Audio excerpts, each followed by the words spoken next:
Hi there, everyone. My name is Teacher Shande, and I'm a teacher here at Happy Teachers. Today, we're going to take a look at a phonics hunt that teacher Melissa and Martin did together.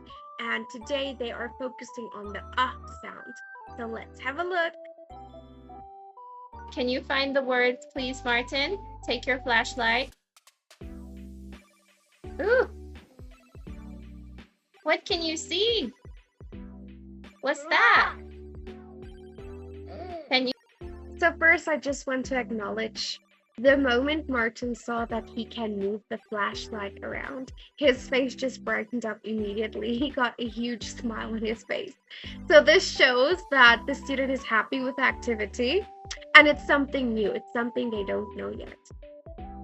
And something I also like that teacher Melissa did is she first guided the student and showed the student what should be done. For example, she moved the flashlight and asked Martin, "Can you move the flashlight?"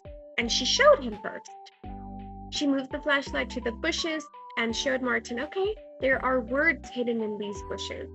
And once Martin saw the word, he was shocked. You can see in his face he was shocked, and he found this very interesting.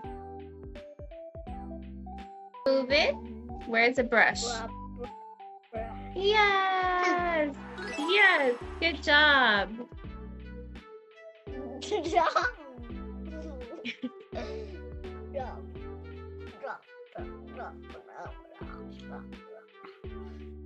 Yeah.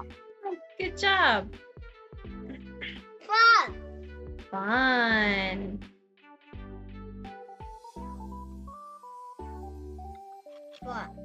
Yes.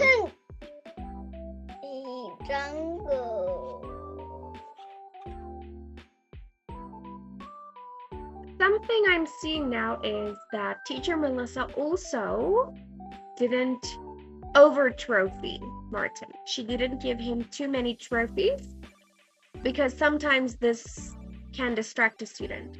If you give a student too many trophies after one another, they tend to get distracted and they don't stay focused on what's important or what the activity is at that moment. So teacher Melissa still kept acknowledging what Martin was doing, and she still motivated him by saying, yes, good job. So he still went on his own, but she didn't give him too many trophies in this case. She gave him one to get him started, to show him, okay, she sees what he's did, she's giving him a trophy, he did very good, but then she remained patient until Martin was finished, well, as he was moving.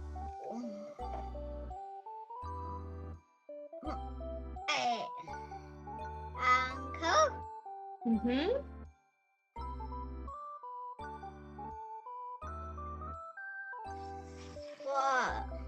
Done. Yeah. And here at the end, she gave him a final trophy to say, well done, you did so good. So in the beginning, she gave him a trophy to motivate him, and he went on with the activity. She still kept on motivating him and telling him, you're doing good, good job. And at the end, she gave him a final trophy just to say, well done, you've completed this activity. And I think this activity would be great as a lead-in or a review. Either one of those. For a lead-in, we can use this activity to see what the student knows, if they know the words, if they're able to read the words, if they're able to identify the phonetic sound in this word, and if they can match the word up with each picture. As a review, we can use this activity to see if the lesson was successful and if the student is able to identify and remember each word. Okay, so that's all from me for today. Thank you very much. Goodbye for now.